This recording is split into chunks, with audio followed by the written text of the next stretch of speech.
Trust is a daily practice. Relationships really get to the point where both the participants can say, I absolutely know this person and they absolutely know me. Like a girl that continually approaches but never reaches line, you never get to the point of saying, I trust them fully, and they trust me fully forever and ever. Trust can be threatened in small and large ways and needed to be reinforced and rebuilt on a daily basis. Build and reinforce trust every day by making and fulfilling promises, contractual trust, giving those you care about sincere compliments and a constructive criticism, going out of your way to offer support, mutual trust, standing by someone even when they are in a bad place, have made a mistake, or needed help that requires a significant time, pure trust. Giving up romantic relationships was hard to sacrifice. It sounded ridiculous, even impossible, but I knew the purpose behind it, to save the effort and the energy that went into being validated in a romantic relationship and to use it to build a relationship with myself. My romantic entanglements hadn't brought me fulfillment, so I was willing to try the experiment of self-control and discipline. The right use of energy in the dating world. Even you walk into a bar, you look around to see who is attractive. But your energy is squandered when it is spent tailoring yourself to someone else's ideal or shaping yourself into the person you think he wants and suspecting her of changing on you. There is just so much anxiety and negativity around dating, and so much pressure to find the one, never mind whether we are really or able to settle down with anyone. Once the element of romantic pursuit was removed, I wasn't trying to promote myself as boyfriend, to look good, to make a woman think anything of me, to indulge lust. I found my conscience with female friends, with all my friends growing deeper. I had a more physical and mental space and energy for their souls. My time and attention were better spent. Again, I'm not suggesting you give up sex, though you certainly could. But what if you give yourself permission to be single by yourself, able to focus on your career, your friends, and your peace of mind?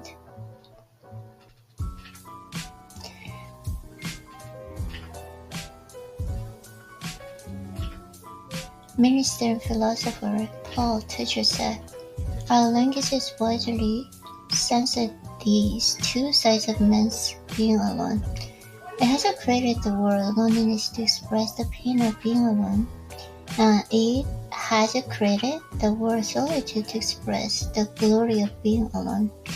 I spent 3 years as a monk, 3 years developing my self-awareness, at the end of which I was able to ask myself the right questions about a relationship. I may not have spent all of my waking hours in Sattva, the mood of goodness, but I knew where I wanted to be and how I felt. I had the opportunity to become the person I would want to date. Instead of looking for others to make me happy, I was able to be that person for myself. Attraction versus connection, or increased intentionality, give us a clear perspective with which to evaluate why we are initially attracted to people and whether those reasons support our values. There are 5 primary motivations for connection, and note that These don't exclusively apply to romantic prospects.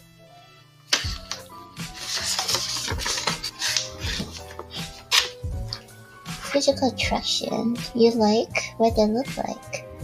You are drawn to their appearance, style, or presence, or you like the idea of being seen with them. Material. You like their accomplishments and the power and or the positions this affords them. Intellectual. You like how they think. You are stimulated by their conversation and ideas. Emotional. You connect well, they understand your feelings and increase your sense of well-being. Spiritual. You share your deepest goals and values. Oh, okay. Attraction versus connection. Our increased intentionality gives us a clearer perspective with which to evaluate what we are initially attracted to people and whether those reasons support our values. There are 5 primary motivations for connection, and note that these don't exclusively apply to romantic prospects. 1. Physical attraction. You like what they look like. You're drawn to their appearance, style, or presence, or you like the idea of being seen with them. Physical attraction. Material. You like their accomplishments and the power and or the positions this affords them. Intellectual. You like how they think. You are stimulated by their conversation ideas. Emotional. You connect well. They understand your feelings and increase your sense of well-being. Spiritual. You share your deepest goals and values. When your identity what's attracting you? Is it clear if you're attracted to the whole person or just a part? In my experience, as most people, what attracts them to another person, and they will mention some combination of top 3 qualities: looks, success, and intellect. But those qualities alone don't correlate with the long-term fortified relationships. Most believe that someone looks aren't who they are. No.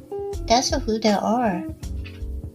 The body is only a vessel for the soul, but that's true within how they care about their body. So that represent and how they live and what's their perspective as well. How they just discipline themselves and how control their times and life like this. So that's a lot mean who they are. Yes, of course. Similarly, someone's position aren't theirs. They certainly don't tell you about the person's character. And even if you're attracted to someone's intellect, there is no guarantee it will lead to a meaningful bond. These 3 qualities don't correlate with long-term fortified relationships, but they do show you chemistry with another person. The last 2, emotional and spiritual, point to the more profound, lasting connection. They show you compatibility, quality not quantity. When it comes to the energy we expend and the receiver relationships, the focus is quality not quantity. I often hear from guilty parents, usually moms, that they feel bad having to work long hours and lose out on time with their kids. According to the first ever large-scale study of the impact of mother's time, it is the quality of time spent with kids, not a quantity that counts. That means put away your phone during family time. I'm not a parent, but I know that as a child, I always felt my mom's energy. I never measured how much time she spent with me. My mother worked, and as a young child, I went to daycare. I don't have a single memory from daycare. No painful memories of her absence. But I do remember her coming, pick me up. She always smiled, ask about my day. This is true in all relationships. Nobody wants to sit with you at dinner while you're on the phone. This is where we confuse time and energy. You can spend a whole hour with someone, but only give them 10 minutes of energy. I'm not able to spend much time with my family, but when I'm with them, I'm 100% there. I'd rather spend 2 hours with them, focused and engaged, than give them partial, distracted energy for a whole weekend. A monk shows love through presence and attention.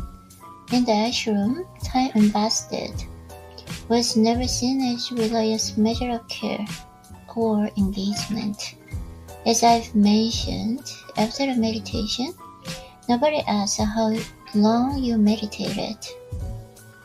They ask how deep you're gone.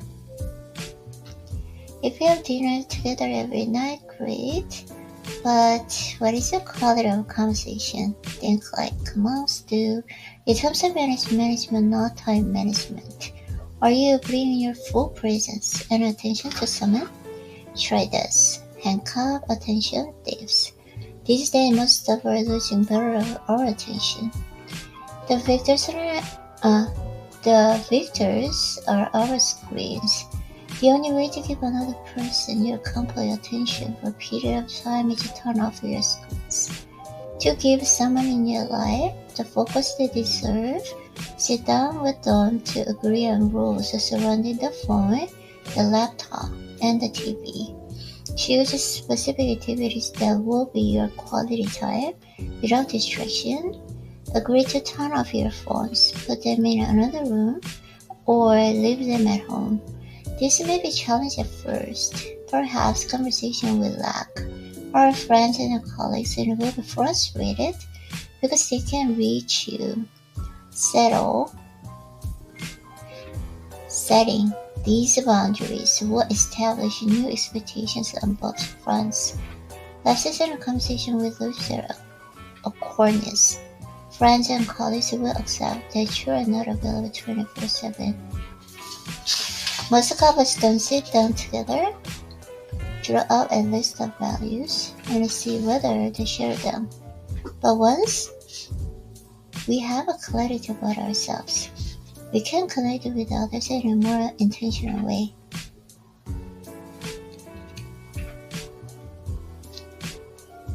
Okay, 6 love exchanges to encourage bonding and growing together. There are 3 types of exchanges. Each involves in giving and endless receiving, thus in adding up to 6. They help us to build a relationship with generosity, gratitude, and service. Okay? Gifts. Giving charity and receiving whatever is offered in return. This seems obvious or maybe even materialistic. We don't want to buy each other's affection, but think about what it means to give to another person with attention. Do you give flowers for your partner on Valentine's Day? This is a very conventional gesture, so consider whether it is the one that brings your partner the most joy. If a flower it is, did you walk them past the flower shop 6 months ago to suss out their preferences in preparation for this day? Or did you test and seek the quality of their closest friends? Of course, that's better than completely forgetting the day. Is Valentine's Day the best moment to express your love, or would the unexpected gesture be even more meaningful? Have you taken the time to contemplate what a ill friend would really like? Maybe it isn't an object, but an action. It serves our time, cleaning their car, organizing activities, and helping them with obligations, or bringing them someplace beautiful. You can bring the same thoughtfulness into receiving a gift. Are you grateful for the apple that went into the gift? Do you understand why and what is meant for the giver? Conversation. Listening is one of the most thoughtful gifts we can give. There is no conversation. There is no better way to show that we care about another person's experience. Listening intentionally means looking for the emotions behind the words, asking questions to further understand, and cooperating what you've learned into your knowledge of the another person, doing your best to remember what they say, and then following up the were relevant. Listening also involves creating an atmosphere of trust where the person feels welcome and safe. It is also important to share your thoughts and the dreams, hopes, and worries. The vulnerability of exposing yourself is a way of giving trust and showing respect for another person's opinion. It enables the other person to understand the previous experiences and the beliefs you bring to whatever you do together.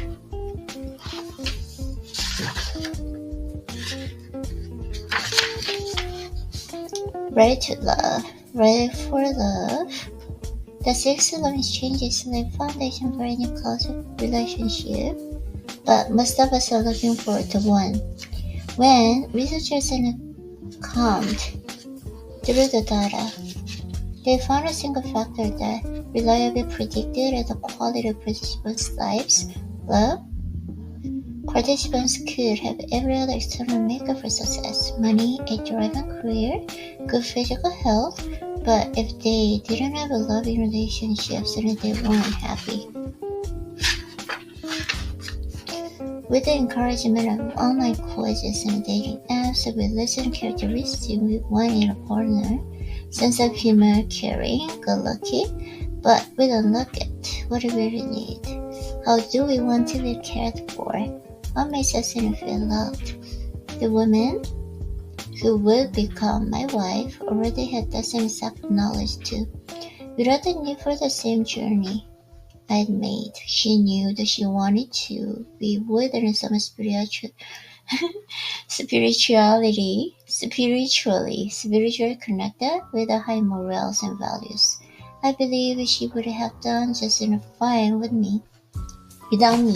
Oh, okay. She would have done. I believe she would have done just fine without me. But I know my wife would have been different. Full of pain. If I hadn't taken the time to work on myself before diving into a serious relationship. Love is birth. Love is an ability.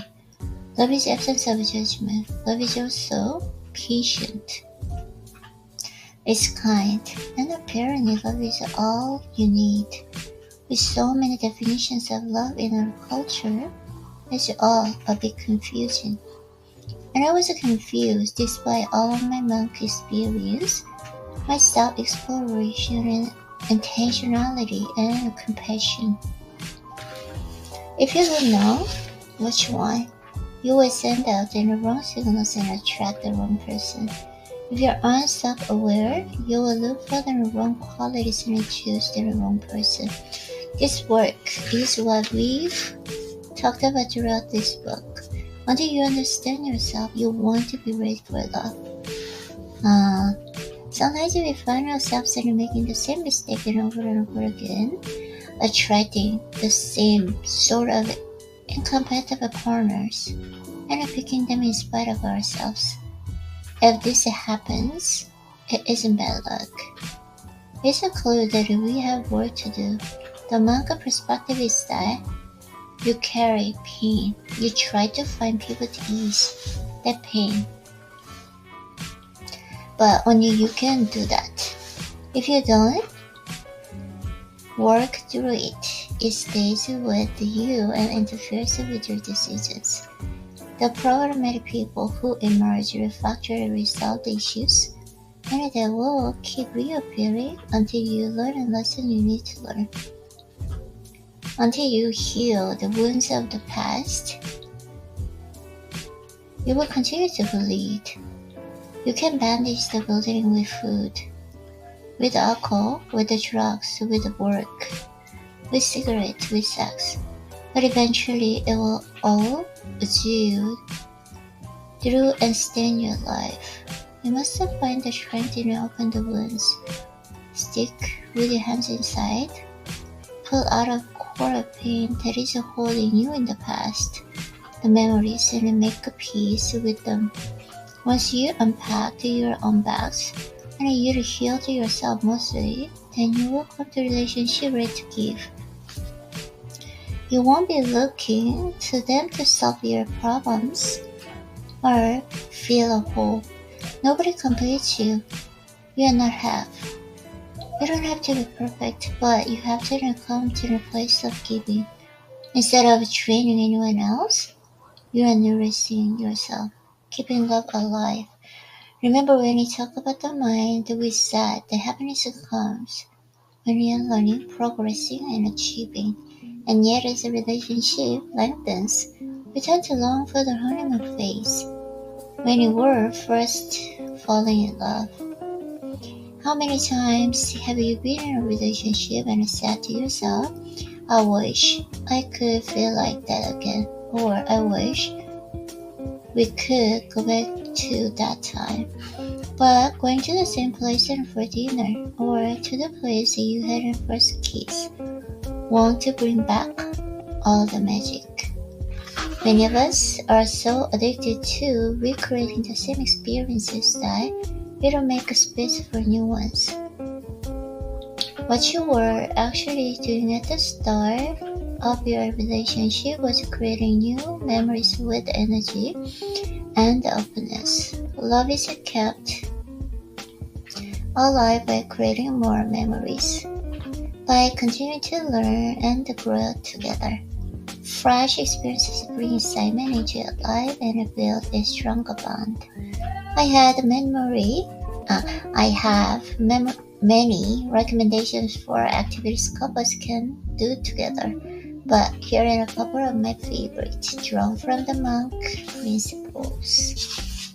Find you in the all. Remember when, as monks, we look in a special stone in the same walk and we talk together every day. Okay? Find new ways and spend time together. Serve together. Just as serving gives a meaning to your life, serving with your partner adds meaning to your connection, whether it's organizing charity events, feeding the homeless, or teaching something together. My most bonding experience in a monk life came about when I took part in a collective project. The Horito Day train journey that I've mentioned. Planting trees together, building a school instead of focusing on the challenges of a relationship. We develop shared perspective on real life issues. Connecting for a higher purpose, we feel gratitude and bring that back into our relationship. I know many couples who have met through volunteering, so if you are looking for a well-suited partner, find a cause that is close to your heart. If you meet during activities such as volunteering, from the start you already have something very deep in common, and you are more likely to form a deeper bond. Meditate and chant together, and a couple who has just an argument constant in a room, you can feel the negative energy vibrating between them. The opposite is true when you and your partner chant together. You're bringing your energy to the same place and feel literally in tune with each other. Finally, envision together what you both want from the relationship. When you're aware of what is important to each other, then you can figure out how much you're willing to do. Ideally, each of you striving to live in your own dharma. In the best of relationships, and you get there together, overcoming heartbreak. It can be hard to see clearly when a heart is at stake, but there is one point I want to make abundantly clear. There is a difference between being grateful for what you have and settling for less than you deserve. If you're still listening to each other's minds and we're attracted to people who aren't good for us to make us feel better in the moment, don't wrap your self-esteem around someone else. Nobody deserves any verbal, emotional, or physical abuse. It is better to be alone, nor should you allow abusive, manipulative, or toxic relationship to transition into friendship. The dynamic want to change, trust me. In every relationship, you have an opportunity to set the level of joy you expect and the level of pain you'll accept. No relationship is perfect, but if you joy never reaches a certain high, or holds to a long and average, that won't change unless you both end up putting in a lot of work. The same is true for how much disappointment you're willing to bear. Your connection may get to a slow start. It can take a while to know each other, but if it never reaches a satisfying level, you need to decide whether to accept it or move it. I know it's not easy when you spend quality time with someone, when you invest in someone, when you've given yourself to someone. It's so hard to let go. Points out that in open mistakes and attachment for love, she says, we imagine the grasping and feeling that we have in our relationship so certain we love, whereas actually it is just attachment which causes pain. Because the more we grasp, the more we are afraid to lose. Then if we do lose, then of course we are going to suffer. Ultimately, holding on to the wrong person causes us more pain than letting them go. The strategy I recommend to overcome hard to break tie directly to the monk ideal of the self and how we find our way toward peace and a purpose. No matter what thought we have, we don't run away from it. We give ourselves space and access and make changes. Stop, swap. Instead, think about how the other person has made you feel in this situation.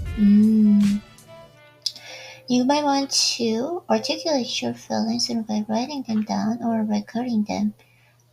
Read what you've written and then listen back objectively. Do you hear any recurring patterns? You can also do a question meditation, asking yourself about the loss. We like to replay emotions, how perfect it was, how it could have been, how we thought I was going to go. Instead of reflecting on how romantic relationship was before it crashes and burnt, focus on the reality. Learn from the situation. Movies, music, and other media send us limited, open, inaccurate messages about what we love should look like. Use the reality of the breakup to set realistic expectations about what you deserve and need from a new relationship, and remember that yours can be different from the person you broke up with and or the next person to come along. What was the biggest expectation you had and that wasn't met? What was important to you? What was good in the relationship? What was bad? What was your role in its damage? Instead of exploring your pain here, you want to investigate the working of the relationship in order to identify what you want from your next relationship and what you might have to work on in yourself. Believing in your worth. You may undervalue yourself in a moment of breakup, but your value doesn't depend on someone's ability to fully appreciate you. If you wrap your identity around the relationship, the pain you feel is that you had to sacrifice a part of your identity. If you're expecting one person to fulfill all of your needs, then of course there isn't a vacuum when they've gone. Now that you're single, you seize the time and build a community of people with shared interests in whom you want to be in your life forever. Make yourself whole. You need to be someone who makes you happy. Wait before dating again.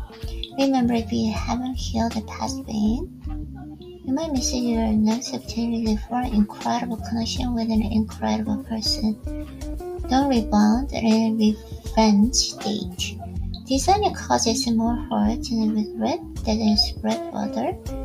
A virus of pain. Instead, it takes some time to get to know yourself better.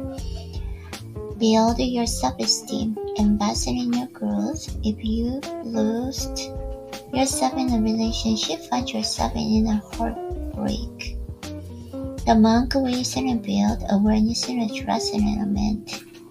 Either within a relationship or before we enter one, we take a step back and evaluate and make sure we understand our own intentions. Then we can venture into the dating or then return to the relationship with self-awareness and love. Stop, swap. We have turned our attention outward to address an intimate relationship in our lives. Now we come to a relationship with a larger world. I mentioned that in ashram I felt and a bond beyond ties my family, a far greater force, uniting and connecting us all.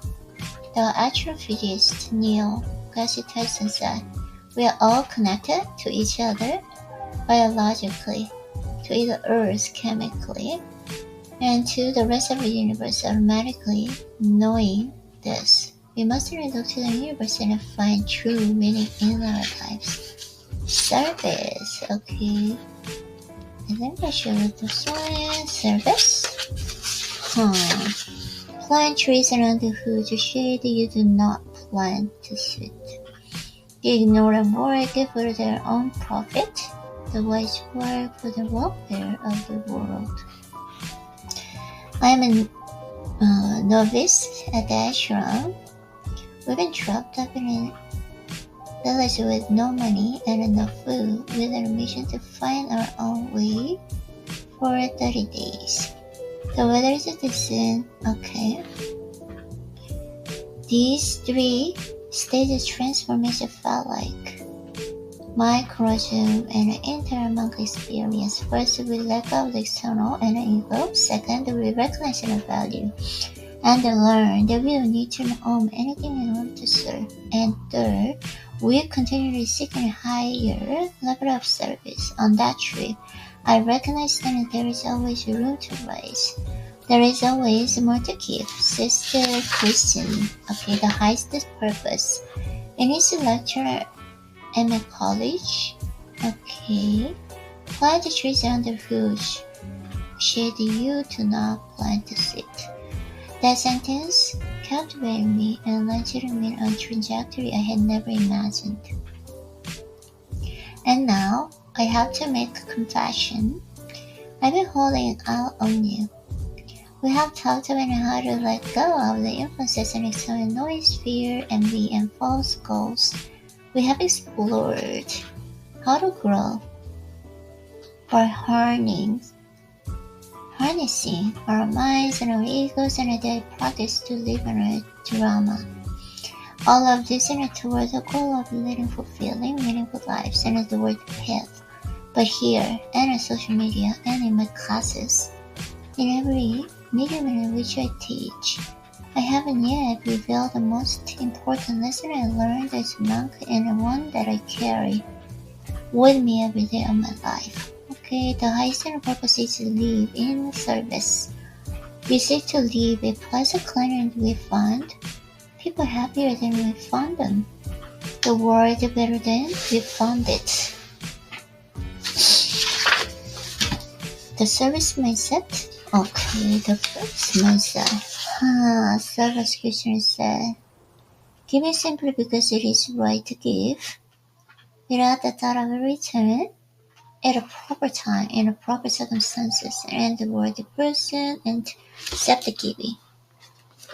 Okay.